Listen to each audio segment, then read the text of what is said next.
सभी बच्चों को गुड इवनिंग। आप लोगों का फिर से एक बार आपके अपने यूट्यूब चैनल कॉमर्स जोन में आप सभी का स्वागत है। और इस वीडियो में हम लोग एक न्यू चैप्टर एंड एक न्यू कंसेप्ट के साथ आए हैं। और इस वीडियो में हम लोग समझेंगे कि प्लानिंग है क्या, प्लानिंग के क्या फीचर्स होते हैं, प्लानिंग के क्या नेचर्स होते हैं, उसके बारे में समझेंगे। ठीक है, इससे पहले हम लोग थोड़ा चर्चा कर लेते हैं कि प्लानिंग का हमारे जो सिलेबस है 12th का, उसमें वेटेज कितना है। तो आप लोगों को मैं बता दूं कि MCQ के हिसाब से भी देखें तो 3-4 क्वेश्चन पर ईयर आ रहा है इस चैप्टर से। और उसके बाद सब्जेक्टिव वाइज में देखो तो सब्जेक्टिव वाइज भी लगभग 6 से 7 नंबर का क्वेश्चन इस चैप्टर से पर ईयर आ जाता है औसतन, एवरेज यदि हम लोग निकालेंगे तो कहने का मतलब यह है कि लगभग यदि एवरेज हो गया तो सब्जेक्टिव प्लस ऑब्जेक्टिव दोनों मिला करके लगभग 10 नंबर का वेटेज है। तो एक तो नंबर भी अच्छा खासा इसका वेटेज है नंबर का भी, और दूसरा कि हम लोग आसानी समझ जाएंगे, बहुत ही ईजी है और अच्छा कंसेप्ट है इसका। ठीक है, तो चलिए कोई बात नहीं, अब हम लोग स्टार्ट करते हैं कि प्लानिंग है क्या। ठीक है, स्टार्ट करने से पहले आप लोगों को मैं कुछ एग्जाम्पल के साथ ले जाना चाहूँगा कि ठीक है, एग्जाम्पल के साथ ले जाना चाहूँगा कि एग्जाम्पल से हम लोग समझते हैं कि प्लानिंग है क्या। ठीक है, चलिए सबसे पहले आप लोग मुझे बताइए कि आप लोगों का यदि एग्ज़ाम आता है तो एग्ज़ाम से पहले आप लोग एग्ज़ाम का तैयारी में लग जाते हैं कि नहीं लग जाते हैं। यदि आप लोगों को मालूम चला कि हमारा एग्ज़ाम आने वाला है या इस डेट का है, तो उसके लिए आप लोग प्रिपेयर करना यानी तैयारी करना चालू कर देते हैं कि कैसे पढ़ना है, कब पढ़ना है, कौन से चैप्टर को ज़्यादा पढ़ना है, कौन सा टॉपिक पे अच्छा पकड़ बनाना है। ठीक है, क्वेश्चन कहाँ से पूछ रहा है, तो इन सब के लिए आप लोग क्या करते हैं, पहले से एक खाका तैयार करके रखते हैं। क्या करके रखते हैं बाबू? खाका तैयार करके रखते हैं। और उसके बाद इतना ही नहीं, आप लोग एग्ज़ाम से पहले थोड़ा टेस्ट भी दे देते हैं ताकि आप लोगों का हेजिटेशन दूर हो जाए। दे देते हैं कि नहीं दे देते हैं? ठीक है, तो कहने का मतलब ये है कि एग्ज़ाम में हमको अच्छा करने के लिए उससे पहले हम लोग के द्वारा क्या किया गया, बहुत सारा कार्य किया गया। मतलब हम लोग कैसे अपना तैयारी अच्छा करेंगे, कब करेंगे, ठीक है, मतलब कौन सा चैप्टर को ज़्यादा इम्पोर्टेंस देंगे, ठीक है, हमारा शेड्यूल क्या होगा पढ़ने का। ठीक है, तो जब एग्ज़ाम आता है तो देखिएगा शेड्यूल अपने आप बढ़ जाता है। ठीक है, लेकिन आप लोग मुझे बताइए कि हमारा जो डेस्टिनेशन पॉइंट है यानी अंतिम बिंदु है, क्या है? हम लोगों का एग्ज़ाम में अच्छा करना। ठीक है, उसके लिए हम लोग यहाँ से सारा कार्य करते हैं ना, करते हैं कि नहीं करते हैं? तो यही कहीं ना कहीं क्या होता है, हम लोगों के एक प्लानिंग का हिस्सा होता है। ठीक है, यही क्या होता है, एक प्रकार का प्लानिंग है। उससे भी छोटा मैं आप लोगों को एग्जाम्पल दे दूँ तो एग्जाम्पल मैं आप लोगों को देता हूँ कि एग्जाम्पल से ही हम लोग समझते हैं। आप लोगों के घर में कोई बड़ा फंक्शन होता है तो देखिएगा कि घर के जो बड़े बड़े लोग होते हैं, ठीक है, कॉपी पेन लेके बैठ जाते हैं कि नहीं बैठ जाते हैं? ठीक है, एक लिस्ट तैयार करते हैं। क्या तैयार करते हैं? घर के लोगों के द्वारा क्या किया जाता है बाबू? एक लिस्ट तैयार किया जाता है। किया जाता है कि नहीं किया जाता है? एक लिस्ट तैयार किया जाता है। अब आप लिस्ट तैयार किया जाता है तो उसमें देखिएगा कि क्या हम जो कार्य करने जा रहे हैं, यानी एक प्रकार से समझ सकते हैं कि जो भी फंक्शन होता है वो उस फंक्शन को हम करने जा रहे हैं तो उसमें कितने लोग आएंगे, ठीक है, उनका व्यवस्था हम लोग कैसे करेंगे, कितना खर्च आएगा, सामग्री कहाँ से आएगी। ठीक है, तो इन सभी बातों के लिए पहले से एक लिस्ट तैयार कर लिया जाता है। लेकिन काम अभी हुआ है क्या? काम अभी नहीं हुआ है, काम होने वाला है, और उसके लिए हम लोग पहले से एक लिस्ट तैयार करके रखते हैं ना। यही हमारा क्या कहलाता है बाबू? यही हमारा कहलाता है प्लानिंग। क्या कहलाता है? प्लानिंग। जिस प्रकार से हम लोग अपने दैनिक जीवन में ये सारे कार्य करते हैं, उसी प्रकार से कोई भी जो फर्म होता है, कोई भी जो कंपनी होती है, कोई भी जो व्यवसाय होता है, उसका भी कुछ न कुछ उद्देश्य होता होगा, और उस उद्देश्य की पूर्ति के लिए वो इसी प्रकार का प्लानिंग तैयार करता है ताकि हमारा जो उद्देश्य है उस उद्देश्य की पूर्ति क्या हो पाए, समय पर हो पाए एवं अच्छा तरीके से हो पाए। ठीक है, तो प्लानिंग क्या है, अब आप लोग अच्छा से इसका डिफिनीशन समझिए। प्लानिंग है क्या?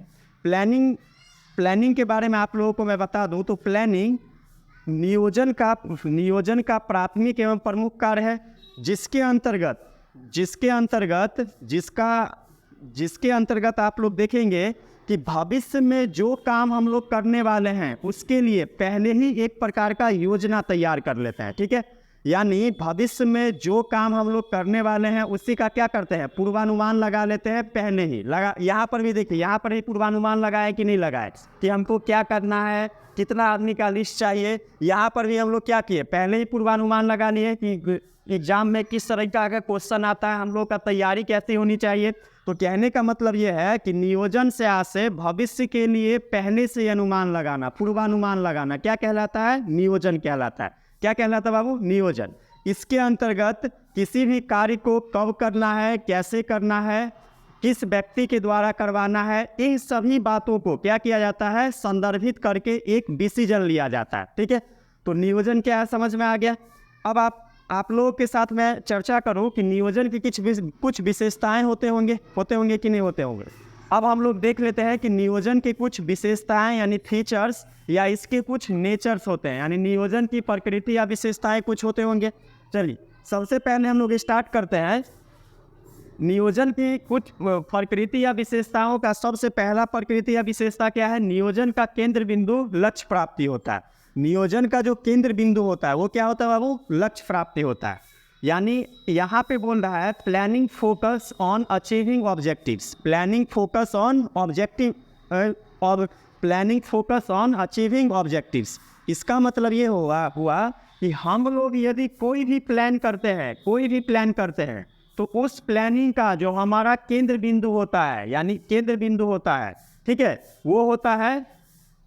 वो हमारा क्या होता है, यानी वो हम नियोजन के माध्यम से ही करते हैं। यानी नियोजन के माध्यम से आप लोग नियोजन प्लानिंग वैसे ही नहीं कर लीजिएगा। प्लानिंग करने से पहले हम लोगों को ये तय करना पड़ता है कि हम लोगों का उद्देश्य क्या है, हम लोगों का लक्ष्य क्या है। ठीक है, यानी इसी प्रकार से कोई भी कंपनी या कोई भी संगठन, उसका प्रबंधक ऐसे ही तय करता है कि हम सबसे पहले वो क्या करता है, उद्देश्यों के निर्धारण करता है, लक्ष्यों का निर्धारण करता है।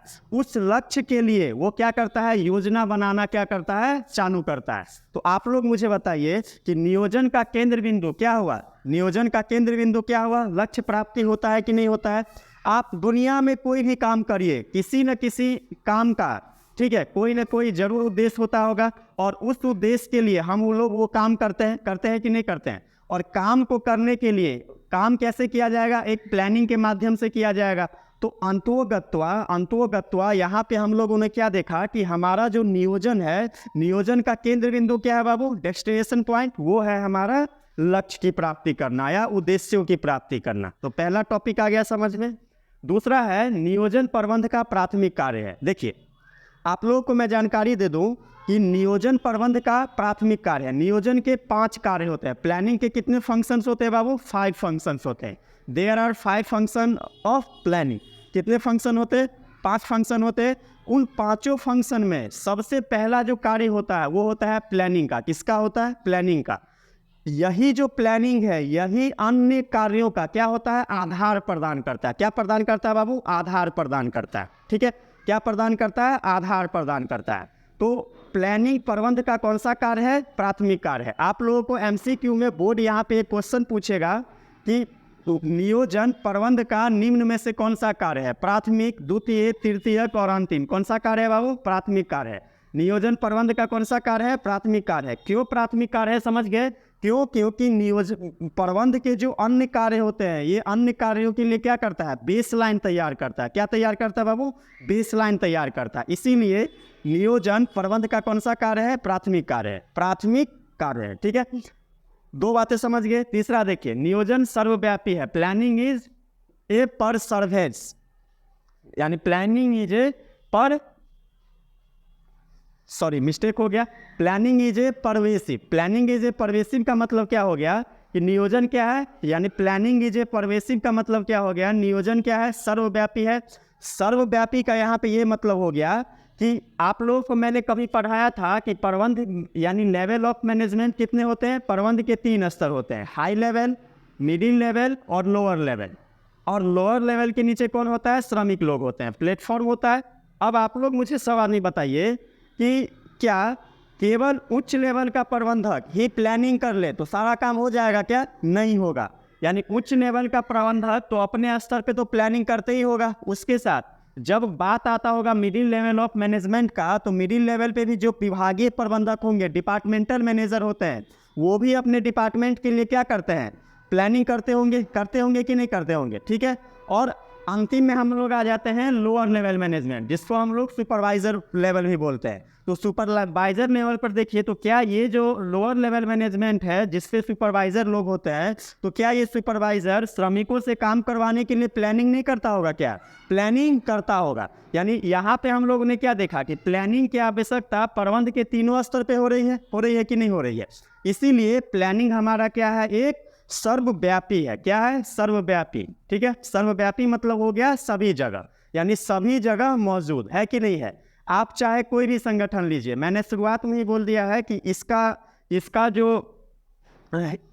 जो आप लोग व्यवहार देखेंगे, तो ये तो हम लोग पढ़ रहे हैं किसी संगठन से संबंधित, लेकिन दैनिक जीवन में भी प्लानिंग का व्यवहार देखने को मिला है कि नहीं मिला है। मैंने आप लोगों को एग्जाम्पल दिया था, तो आप लोगों ने यहाँ पे क्या देखा कि क्या प्लानिंग केवल एक ही स्तर पे होती है? नहीं, प्लानिंग प्रबंध के तीनों स्तर पे होती है। इसीलिए प्लानिंग को कौन सी क्रिया बोली जाती है? नियोजन एक सर्वव्यापी है, ठीक है। यानी प्लानिंग इज ए परवेसी। क्या है? नियोजन, प्लानिंग इज ए परवेसी, ठीक है। समझ में आया? उसके बाद हम लोग अगला देखते हैं, नियोजन भविष्यवादी है। Planning is a futuristics. Planning is a futuristics. Futuristics का मतलब ये हो गया कि हम कोई भी कार्य यदि करते हैं तो उसका हम लोग क्या सोच के करते हैं कि भविष्य में ऐसा करेंगे, लेकिन उसके लिए हम लोग पहले ही क्या करते हैं? प्लानिंग करते हैं कि नहीं करते हैं, ठीक है। उसके लिए हम लोग पहले ही प्लानिंग करते हैं। अब आप लोग मुझे बताइए कि नियोजन भविष्यवादी है, प्लानिंग इज ए फ्यूचरिस्टिक्स, इसका मतलब ये हो गया कि आप लोगों ने यहाँ पे क्या देखा कि हमारा एग्जाम आने वाला है 2 महीने बाद, लेकिन हम लोग उसके लिए पहले से प्लानिंग कर रहे हैं कि नहीं कर रहे हैं, ठीक है। पहले से प्लानिंग कर रहे हैं, तो हम क्या सोच के प्लानिंग कर रहे हैं कि हम जो प्लानिंग कर रहे हैं वो हमको कब प्राप्त करना है? फ्यूचर में प्राप्त करना है। कब प्राप्त करना है बाबू? फ्यूचर में प्राप्त करना है। इसीलिए प्लानिंग इज ए फ्यूचरिस्टिक्स का मतलब ये हो गया कि नियोजन भविष्यवादी होता है। कौन सा होता है? भविष्यवादी होता है। यानी समझ में आ गया आप लोगों को? उससे के बाद हम लोग एक और बच गया हम लोगों का कि नियोजन एक मानसिक अभ्यास है। नियोजन क्या है? Planning is A mental exercise. Planning is A mental exercise का मतलब ये हो गया, planning is A mental exercise का मतलब ये हो गया कि यहाँ पे देखिए, यहाँ पे हम लोग पूजा सामग्री के लिए क्या कर रहे थे? लिस्ट बना रहे थे। अब लिस्ट बना रहे थे तो आप लोग मुझे बताइए कि बिना चिंतन के लिस्ट बन पाएगा क्या? बिना हमारा जो बुद्धिमत्ता है, हम अपने बुद्धिमत्ता का प्रयोग किए बिना ये लिस्ट पूरा कर सकते हैं क्या? कभी नहीं कर सकते हैं, ठीक है। तो कहने का मतलब ये हो गया कि ये जो हमारा बुद्धिमत्ता है, चिंतन है, ठीक है, तो ये क्या है? ये कहीं ना कहीं हम लोग का दर्शा रहा है कि नियोजन कैसी प्रक्रिया है? नियोजन एक मानसिक अभ्यास है, मेंटल एक्सरसाइज है। कैसे है मेंटल एक्सरसाइज? समझ में आ गया, ठीक है। क्योंकि नियोजन का कार्य मूलतः किससे आधारित होता है? बुद्धिमत्ता से आधारित होता है, चिंतन से आधारित होता है कि नहीं होता? इसीलिए प्लानिंग हमारा क्या है? मेंटल एक्सरसाइज है, ठीक है। तो यहाँ पर एक और हम लोगों का शायद छूट रहा है, ठीक है, उसके बारे में मैं आप लोगों को बता दूं कि ये हमारा छूट रहा था। Planning is A continuous process. Planning is ए क्या बाबू? Continuous process. नियोजन एक निरंतर प्रक्रिया है कि नहीं? अब नियोजन एक निरंतर प्रक्रिया है तो कैसे है उसको समझिए। मान के चलिए कि यहाँ पे मैंने प्लान बनाया था कि 2 महीने बाद हमारा एग्जाम है। मान के चले सपोज दैट मेरा 10th का एग्जाम है। कितना का एग्जाम है? 10th का एग्जाम है। अब 10th का एग्जाम है, उसके लिए मैंने प्लानिंग किया था। अब मुझे बताइए, जब हम 10th पास करेंगे तो 11th में जाएंगे कि नहीं जाएंगे? 11th में जाएंगे।